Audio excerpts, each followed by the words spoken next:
સ્વાગત છે મિત્રો ફરી પાછું એક ડેઇલી એનાલિસિસ વિડીયોમાં. તો વાત કરીએ કે થંબનેલ તમે જેવું જોયું કે માર્કેટ કેમ ચાલતું નથી, તો માર્કેટ ન ચાલવા પાછળના થોડા સેન્ટિમેન્ટ્સ માર્કેટની અંદર છુપાયેલા છે. તો થોડા એને સમજવાના છે કેવી રીતે શું કામ માર્કેટ નથી ચાલતું, અને થોડું સમજીએ, થોડું ડિટેલમાં એનાલિસિસ કરીએ તો સમજાય કે માર્કેટમાં ક્યારે આવી મોમેન્ટમ આવે તો કેમ નથી ચાલતું, એનું રીઝન આપણને ખબર પડે. નિફ્ટીની ડેઇલી ટાઈમ ફ્રેમ આપણે ઓપન કરી છે. ડેઇલી ટાઈમ ફ્રેમની અંદર જોઈએ તો આજે અહીંયા એક ડૂજી કેન્ડલ આપણને જોવા મળી છે, એટલે કે ગઈકાલનો જે લો હતો એ લોની આજુબાજુ આપણને અહીંયા ક્લોઝિંગ જોવા મળ્યું છે આજના માર્કેટનું. તો આજની વાત કરીએ તો છેલ્લા લાસ્ટ જે મુમેન્ટમ આવી હતી વોલેટાઇલ મુમેન્ટમ, એ પછી માર્કેટે શુક્રવારના દિવસે કાંઈ નથી કર્યું, એટલે કે માર્કેટ કેવું રહ્યું, સાઇડવેઝ. આજની મુમેન્ટમ છે એ અપ અને ડાઉનની બંને મુમેન્ટમ આવવાની સાથે માર્કેટ કેવું થઈ ગયું, સ્લોલી ઉપર ગયું, સ્લોલી નીચે આવ્યું. આવી મુમેન્ટમ આજના દિવસે હતી, ને જ્યાં આગળ માર્કેટનું ઓપનિંગ થયું હતું ત્યાં નિયર બાય માર્કેટનું ક્લોઝિંગ આજે જોવા મળ્યું છે. એટલે માર્કેટની અંદર લો પણ લાગ્યો છે, હાઈ પણ લાગ્યો છે, અને માર્કેટ જે ઓપન થયું હતું ત્યાં નિયર બાય આવીને ક્લોઝ પણ થયું છે, અને ગઈકાલનો જે લો છે ત્યાં આવીને ક્લોઝ થયું છે, અને લાસ્ટનું જે હાઈ છે ને બ્રેક નથી કરી શક્યું 3 દિવસથી. તો માર્કેટ ધીરે ધીરે ટ્રેન્ડ લાઇનની સાથે નીચેની બાજુ આવવાની ટ્રાય કરે છે. નીચેની બાજુ જોઈએ તો નીચેની બાજુ એક સપોર્ટ ઝોન આપણને જોવા મળે છે. તો હવે માર્કેટ નેગેટિવ 1 ડેની ટાઈમ ફ્રેમમાં ક્યારે થાય, તો કે આ જે કેન્ડલ છે ગુરુવારના દિવસની જે એક્સપાયરીની કેન્ડલ છે, એ કેન્ડલની નીચે જો આપણને ક્લોઝિંગ જોવા મળે છે તો અહીંયાથી એક ડાઉન સાઇડની મુમેન્ટમ આવવાની આશા છે. બાકી અહીંયાથી કોઈ મુમેન્ટમ આવે એવા ચાન્સીસ નથી. એટલે કે જે લેવલ છે એ રાઉન્ડ લેવલ 24,500નું જે લેવલ છે એ 24,500ના લેવલની નીચે જો માર્કેટ આવે છે તો નીચે આવવાના માર્કેટમાં ચાન્સીસ છે. એટલે કે માર્કેટ હતું નીચેથી આવ્યું છે ઉપર, ફરી પાછું એક રિટ્રેસમેન્ટ આવે, રિટ્રેસમેન્ટ કર્યા પછી ફરી પાછું માર્કેટનો ટ્રેન્ડ જે છે એ કન્ટિન્યુ થાય. તો 5 મિનિટની અંદર વાત કરીએ કે આવતીકાલની અંદર કેવી રીતે ટ્રેડ પ્લાન કરી શકાય, માર્કેટ કઈ દિશામાં ખુલી શકે છે, અને આવતીકાલના દિવસે વાત કરીએ તો કેવા ચાન્સીસ છે. તો લાસ્ટમાં છેલ્લે ટેલિગ્રામની અંદર આપણે એક ચાર્ટ અપડેટ કરેલો હતો. ચાર્ટ અપડેટની અંદર તમે જોયું હશે કે 2 દિવસથી એકને એક જગ્યાએ મલ્ટિપલ ટાઈમ રેઝિસ્ટન્સ ઝોનની આજુબાજુ આવે છે, બ્રેક કરી શકતું નથી. નીચેની બાજુ જો મુમેન્ટમ જોઈએ તો એ ખાસ આવતી નથી. માર્કેટ નીચેથી ટ્રેપ કરી અને માર્કેટ એક અપસાઇડની મુમેન્ટમ કરે છે. તો કાલની શુક્રવારની વાત કરીએ તો માર્કેટ રહી ગયું હતું સાઇડવેઝ. આજનું ઓપનિંગ છે નીચે અહીંયા સપોર્ટ ઝોન પાસેથી, સપોર્ટ ઝોન પાસેથી માર્કેટ આવી અહીંયા હોલ્ડ કરવું જોઈએ. હોલ્ડ કર્યા પછી જે છે આજે મુમેન્ટમ આવી રીતે આવી જોઈએ, એની બદલે અહીંયા રેઝિસ્ટન્સ લઈને માર્કેટ ધીરે નીચે આવ્યું. આની અંદર કોઈ પુટમાં મુમેન્ટમ નથી.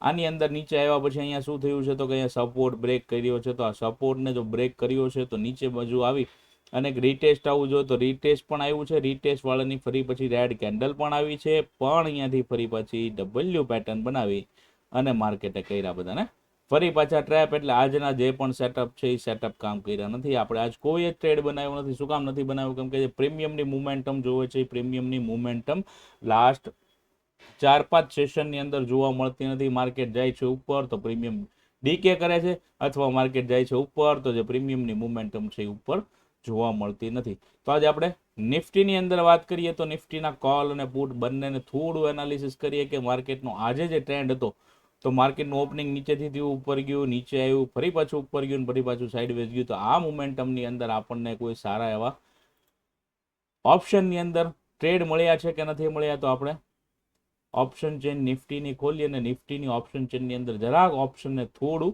ડિટેલમાં એનાલિસિસ કરીએ કે નિફ્ટીની અંદર જે મોમેન્ટમ છે તો મોમેન્ટમ સારી આવી છે કે નથી આવી. તો આપણે સવારની મોમેન્ટમ લઈ. આજની મોમેન્ટમ એકદમ સ્લો હતી. તો આ સ્લો મોમેન્ટમની અંદર પહેલા આપણે અહીંયા કોલ એડ કરી લઈએ. 24,600નો કોલ એડ કર્યો છે ને 24,600નો જે છે એ પુટ એડ કર્યો છે. હવે આ બંનેની અંદર મોમેન્ટમ જોવા જઈએ તો મોમેન્ટમ કેવી છે, તો અહીંયાથી આપણને સવારથી જે મોમેન્ટમ આપણને અહીંયા જોવા મળી છે, તો સવારમાં જે પણ અહીંયા 2 કેન્ડલની અંદર નિફ્ટીમાં ઓપનિંગ થયું હતું સારું મજાનું, એટલે કે 10 મિનિટની અંદર માર્કેટમાં એક સારી એવી મુમેન્ટમ અહીંયાથી જોવા મળી હતી. તો આની અંદર જોઈએ તો એકલું ડીકે થઈ ગયું. સીધા જે પ્રીમિયમ હતા એને ડીકે કર્યા. ધીરે માર્કેટ નીચે આવે છે તો પણ આની અંદર કોઈ મુમેન્ટમ છે નહીં. ડીકે કરે છે એટલે કે 250 વાળું પ્રીમિયમ છે ને 150 લાવી દીધું, એટલે કે 100 પોઈન્ટ આની અંદર ડીકે કરી દીધું છે.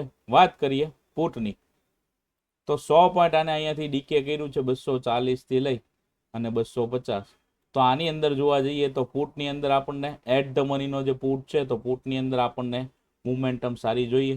તો મોમેન્ટમ કેવી આવી છે પુટની અંદર, તો કે સપોર્ટ લે એટલે કે 120 ના લેવલથી આજુબાજુ આવી અને 180 નો હાઈ લગાવ્યો છે. એ પણ કેવી રીતે, આ બધી કેન્ડલો જોવો ને તો બધી કેન્ડલો બીવડાવે એવી રીતે અહીંયા હાઈ લગાવ્યો છે. એટલે કે વાત કરીએ તો 100 પોઈન્ટ માર્કેટમાં કોલના પ્રીમિયમ ઘટી ગયા છે અને પુટના પ્રીમિયમ જ્યારે વધ્યા ત્યારે 120 થી લઈને 180 સુધી ગયું છે. એટલે કે 60 પોઈન્ટની મોમેન્ટમ પુટમાં આવી ને કોલ સાઈડ જે છે એના પ્રીમિયમ જે છે એ 100 રૂપિયા ડીકે કરી નાખ્યા છે. તો આ મોમેન્ટમ સવારના પોરની મોમેન્ટમ હતી. પછી માર્કેટ અહીંયા મોમેન્ટમ કર્યા પછી એક અપસાઇડની મોમેન્ટમ આપી તો અહીંયાથી કોલના જે ભાવ હતા 150 થી લઈ અને ધીરે ધીરે 210 સુધી ગયા છે. એટલે 60 પોઈન્ટની મોમેન્ટમ આવી.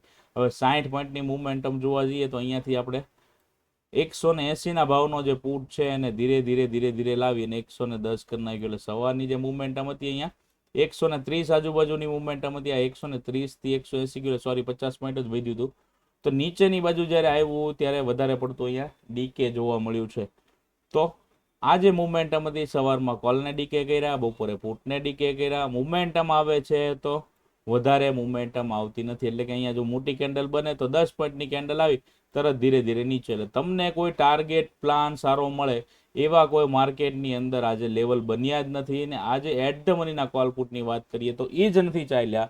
તો આઉટ ઓફ ધ મનીના કોલ પુટની વાત કરીએ તો કેવી રીતે ચાલ્યા હોય, તો કે 10 પોઈન્ટ, 5 પોઈન્ટ, 2 પોઈન્ટ, 10 પોઈન્ટ એવી રીતે કરી જાજો જે ટાઈમ છે એ ડીકે કર્યો છે આની અંદર. એટલે કે કોલનું જે પ્રીમિયમ છે એ ધીરે અહીંયા લોગથી ઘણું બધું દૂર છે, છતાં પણ આ અહીંયા જે કોલ છે એ લોએ લો બંધ આવ્યો છે.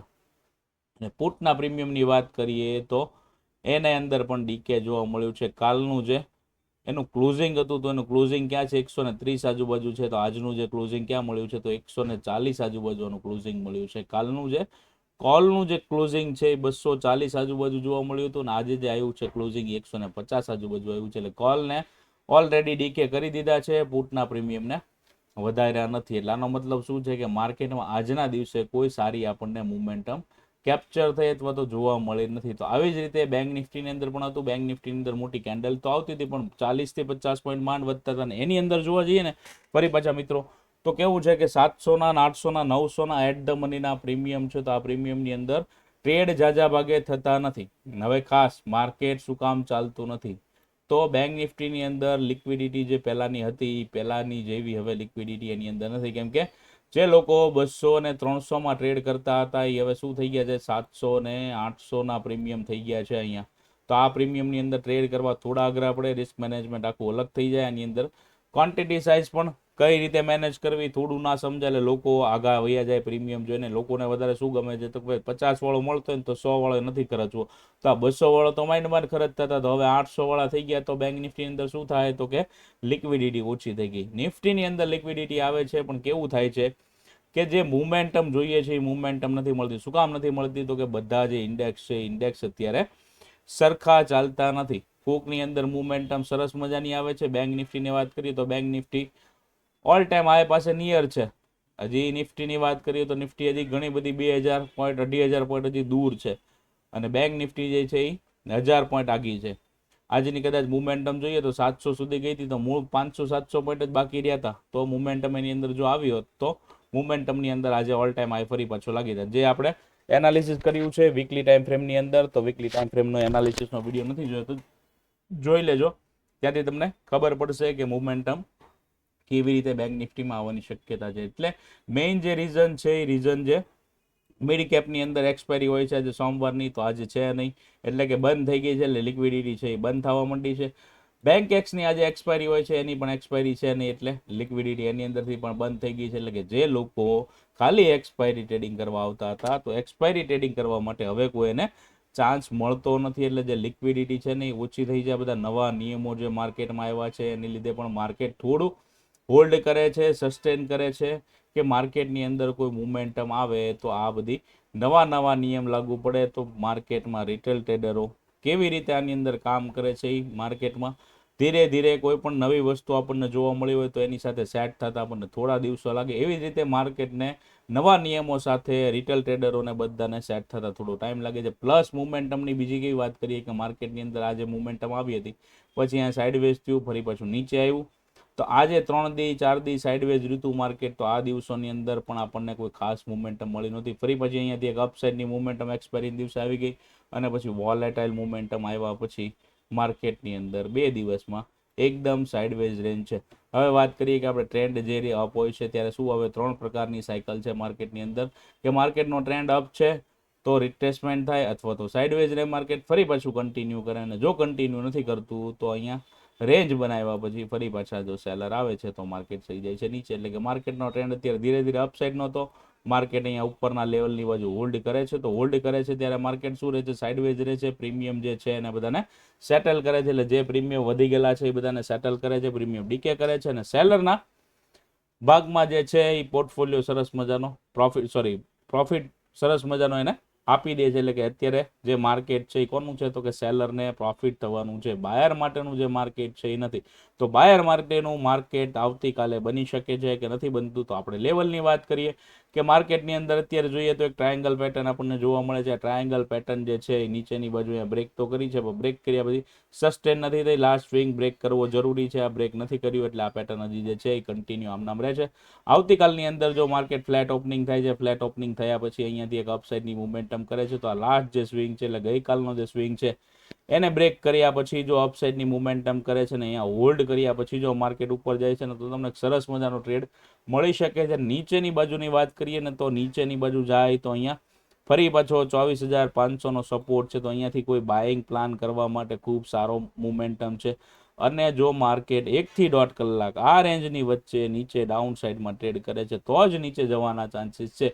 પણ પોસિબિલિટી કેવી છે કે માર્કેટ અહીંયાથી ફ્લેટ ઓપનિંગ થાય, અપસાઇડ જાય, હોલ્ડ કરે, ફરી પાછું અપસાઇડ જાય, ફરી પાછું હોલ્ડ કરે, પછી અહીંથી જો બ્રેક કરે છે તો સરસ મજાની મુમેન્ટમ આવવાના ચાન્સીસ છે. પહેલી કેન્ડલની અંદર જો કદાચ નેગેટિવ કેન્ડલ બને છે તો બનવાની સાથે સ્કેલ્પિંગ બનાવી શકો છો. અહીંયા સુધી પહેલો ટાર્ગેટ બનાવી શકો છો અને બીજો જે ટાર્ગેટ છે અહીંયા સુધી બનાવી શકો. ખાસ કોઈ જે કહીએ ને તો 126 પોઈન્ટની મુમેન્ટમ છે, એમાંથી જો 30-40 પોઈન્ટ ગેપ અપ અથવા તો ગેપ ડાઉન ખુલી જાય તો સવારના જે પ્રીમિયમ છે એ જ સેટલ કરવામાં પહેલી જે 10-15 મિનિટની મુમેન્ટમ છે એ જતી રહે છે. એટલે બને ત્યાં સુધી માર્કેટમાં સપોર્ટની રાહ જો 24,500 આજુબાજુ આવે છે, બાઇંગનું સેટઅપ બને છે, અહીંયાથી કોઈ અમર કેન્ડલ બને છે, બુલિશમાં રોબોજુ કેન્ડલ બને છે, એટલે કે બાયરની જો આની અંદર કેન્ડલ બને છે અને માર્કેટની અથવા તો એ રેન્જ બનાવે છે, રેન્જ બનાવ્યા પછી જો બ્રેકઆઉટ કરે છે બુલિશ કેન્ડલ સાથે, કોઈ લાસ્ટ સ્વિંગ બનાવ્યો છે અને બ્રેક કરે છે અને ઉપરની બાજુ મુમેન્ટમ આવે છે તો એક અપસાઇડની મુમેન્ટમ આવવાના ચાન્સીસ છે. ફરી પાછી આ જે ટ્રેન્ડ લાઇન છે ને અહીંયા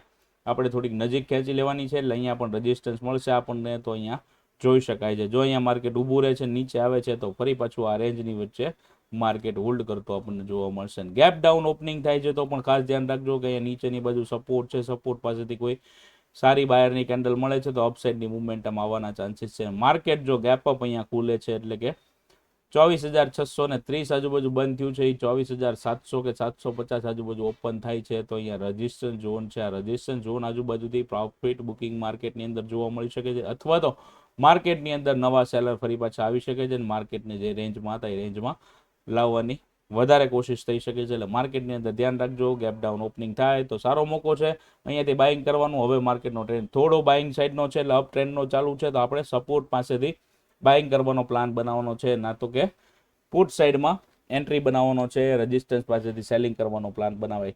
અત્યારે માર્કેટમાં સેટઅપ તમને કયું સારું મળશે, તો કે બાઇંગ સાઇડનું જે સેટઅપ છે એ સરસ મજાનું જોવા મળશે. એટલે નિફ્ટીની અંદર લેવલ જોઈ લીધા છે. બેંક નિફ્ટીની વાત કરીએ તો બેંક નિફ્ટીની અંદર જો કોઈ ટ્રેડ કરે છે તો બેંક નિફ્ટીની અંદર પણ મુમેન્ટમ થોડી સાઇડવેઝ છે. બેંક નિફ્ટીની અંદર પણ જે રેન્જ બનેલી છે એ રેન્જની વચ્ચે જ હોલ્ડ કરે છે માર્કેટ. આ રેન્જની બહાર જ્યાં સુધી નથી નીકળતું ત્યાં સુધી આની અંદર કોઈ મુમેન્ટમ આવવાની શક્યતા છે નહીં. નીચેની બાજુ જોઈએ છીએ તો અહીંયા સપોર્ટ ઝોન છે, સપોર્ટ ઝોનની આજુબાજુ આજે 2 થી 3 વાર બેંક નિફ્ટી અંદર મુમેન્ટમ આવી છે. ધીરે ધીરે મુમેન્ટમ આવે તો આ બાયરની મુમેન્ટમ નથી, એટલે માર્કેટની અંદર એમ લાગે તમને અહીંયાથી તમે જોયું અને પછી અહીંયા જોવા જાવ ત્યારે એમ થાય કે 700 વાળો પુટ છે એ 900 થઈ ગયો છે, પણ એ 900 કેવી રીતે થયો છે અને તમે એમાં ઊભા રહી શકો કે ના રહી શકો ને એ પ્રીમિયમ ઓપ્શનના ચાર્ટમાં જઈને જોઈ આવજો ત્યારે તમને ખબર પડશે કે મોમેન્ટમ આની અંદર કેવી છે. તો જે રીતે આજે બ્રેકઆઉટ અહીંયા કર્યું હતું તો અહીંયાથી બ્રેકઆઉટ કર્યા પછી માર્કેટને હોલ્ડ કરવું જોઈએ. હોલ્ડ કર્યા પછી જો આ લેવલ બ્રેક કરે છે તો અહીંયાથી એક અપસાઇડની મોમેન્ટમ સરસ મજાની આવવાના ચાન્સીસ છે. તો કાલ માટે પણ ધ્યાન રાખવાનું છે. માર્કેટનું ઓપનિંગ ફ્લેટ થાય છે અથવા તો ગેપ ડાઉન થાય છે તો અહીંયા સપોર્ટ બની શકે છે. સપોર્ટ લીધા પછી ફરી પાછું માર્કેટ એક અપસાઇડની મોમેન્ટમ આપી શકે છે. અહીંયાની બાજુ રેઝિસ્ટન્સ બનાવી શકે છે. રેઝિસ્ટન્સ પાસેથી ફરી પાછા જે સેલર છે એ એક્ટિવ થઈ શકે છે અને માર્કેટને સાઇડવેઝ રાખી શકે છે અથવા તો આ રેન્જની વચ્ચે ઉપર ને નીચે રાખી શકે છે. એટલે જે રેન્જ છે એ 600 થી 700 પોઈન્ટની રેન્જ છે. આ રેન્જનું બ્રેકઆઉટ અથવા તો બ્રેકડાઉન કરે તો સરસ મજાની મોમેન્ટમ આવવાના ચાન્સીસ છે. અને મોસ્ટલી જે ચાન્સ છે એ કેવા ચાન્સ છે તો કે અપસાઇડનું બ્રેકઆઉટ કરે અને માર્કેટની અંદર સારી મોમેન્ટમ આવે એવા ચાન્સીસ છે. તો બેંક નિફ્ટીની એનાલિસિસ થઈ ગયું છે કે કયા લેવલથી ટ્રેડ કરવા જોઈએ. નીચે ગેપ ડાઉન ખુલે છે તો સપોર્ટ બની શકે છે. ઉપરની બાજુ રેઝિસ્ટન્સ છે. માર્કેટ ફ્લેટ ખુલે છે તો પ્રાઇસ એક્શનની વેઇટ કરવાની છે. હવે જે સવારની કેન્ડલની આપણે મોમેન્ટમ જે પકડતા હતા એવી મોમેન્ટમ અત્યારે જોવાની અંદર મળશે નહીં. તો સવારનું જે સેટઅપ છે અત્યારે થોડું હોલ્ડ કરતું આપણને જોવા મળશે. એટલે બેંક નિફ્ટીની અંદર ધ્યાન રાખજો. વાત કરીએ આવતીકાલે ફિન નિફ્ટી. તો ફિન નિફ્ટીની મોમેન્ટમ કેવી છે એને પણ જોઈ લઈએ. જેવી બેંક નિફ્ટીની છે એવી ફિન નિફ્ટીની મોમેન્ટમ રહેવાની છે. તો આની અંદર પણ જે આ લેવલ છે આ લેવલની બહાર નીકળે છે. કેમ કે હવે શું છે ખબર છે કે માર્કેટમાં એક્સપાયરી ખાલી બેંક નિફ્ટી અને સેન્સેક્સની બેની જ એક્સપાયરી છે. તો પછી માર્કેટમાં વધારે એનાલિસિસ કોનું કરાય? નિફ્ટી અને બેંક નિફ્ટી આ બેમાંથી કોઈ એક ઇન્ડેક્સને સિલેક્ટ કરી અને એની અંદર ટ્રેડ કરવા વધારે સારા રહેશે. કેમ કે મિડ કેપ નિફ્ટી આખી અલગ છે. એની મુવમેન્ટમ જ આખી અલગ આવે છે. એને કોઈ આરે લેવા દેવા નથી. માર્કેટ કદાચ નીચે જતું હોય તો એને મુવમેન્ટમ અપ કરવી હોય તો અપ કરે. શું કામ? કેમ કે એના મિડ કેપના જે સ્ટોક છે એ સ્ટોકની અંદર જો બુલિશ મુવમેન્ટમ હોય તો એની અંદર પણ બુલિશ મુવમેન્ટમ આવવાના ચાન્સીસ છે. એટલે ફિન નિફ્ટી જે છે એ બેંક નિફ્ટી પ્રમાણે કામ કરે છે. એના જે વેટેજ છે બંનેના થોડા સિમિલર વેટેજ છે. એટલે કે બંનેમાં જે મુવમેન્ટમ આવે છે એ સરખી આ જોવા મળતી હોય છે. બેંક એક્સની પણ મુવમેન્ટમ એવી છે કે બેંક નિફ્ટીમાં મુવમેન્ટમ આવે તો બેંક એક્સમાં મુવમેન્ટમ આવે. એટલે સૌથી વધારે ફોકસ કોની ઉપર રખાય તો કે બેંક નિફ્ટી ઉપર રખાય. પ્રીમિયમ થોડા મોંઘા થઈ ગયા છે તો ઓલા લોકોના પ્રીમિયમ મોંઘા જ છે, એના કોઈ સસ્તા છે નહીં. એટલે ખાસ કરીને બધા ઇન્ડેક્સની અંદર કામ કરવું એની કરતાં બેટર છે કે માર્કેટની અંદર હવે નિફ્ટી અને બેંક નિફ્ટી પર ફોકસ આપી અને ટ્રેડ પ્લાન કરી શકાય છે. મિડ કેપનો ચાર્ટ તમે જોઈ શકો છો. નિફ્ટીનો ચાર્ટ જોઈ શકો છો. નિફ્ટીને વોલેટાઇલ બની છે. આ તો ધીરે ધીરે જોઈએ તો મિડ કેપ જે છે એ ધીરે ધીરે હાઈ ઉપર ચાલે છે. એટલે મિડ કેપ જે છે એ આખી અલગ પ્રકારનો ઇન્ડેક્સ છે ને એની મુવમેન્ટમ અપ અથવા તો ડાઉન કોઈ પણ બાજુ આવી શકે છે. એટલે જે લોકો મિડ કેપની અંદર કામ કરે છે અને પ્રોપર એનાલિસિસ કરીને કામ કરવું જોઈએ. આપણે મિડ કેપની અંદર બહુ ઓછા ટ્રેડ કરીએ છીએ એટલે આપણને બહુ એની અંદર ફોકસ છે નહીં. આપણે બેંક એક્સની અંદર પણ ઓછા ટ્રેડ થઈ ગયા છે હવે આપણે. એટલે આપણું ફોકસ જે છે એ નિફ્ટી અને બેંક નિફ્ટી ઉપર છે. નિફ્ટીની અંદર આપણે વીકલી એક્સપાયરી લઈ શકાય છે અને બેંક નિફ્ટીની અંદર થોડા દિવસોની અંદર પ્રીમિયમ બધા સરસ સેટલ થઈ જશે. અને પછી જે નેક્સ્ટ મંથથી જે ક્વોન્ટિટી સાઇઝ પણ વધવાની છે તો ક્વોન્ટિટી સાઇઝ વધ્યા પછી પણ માર્કેટની અંદર થોડી વોલેટાલિટી અથવા તો સાઇડવેઝ મોમેન્ટમ આવવાના ચાન્સીસ છે. એટલે તમારી લોકો પાસે પૈસા ઓછા છે તો 1 મહિનાનો સમય છે. પૈસા ભેગા કરી લેજો. મિનિમમ કેપિટલ 40 થી 50,000 જોશે ત્યારે વ્યવસ્થિત ટ્રેડ તમે આની અંદર કરી શકશો. વિડીયો ગમ્યો છે તો લાઈક કરી દેજો, કોમેન્ટ કરી દેજો, મિત્રો સાથે શેર કરી દેજો.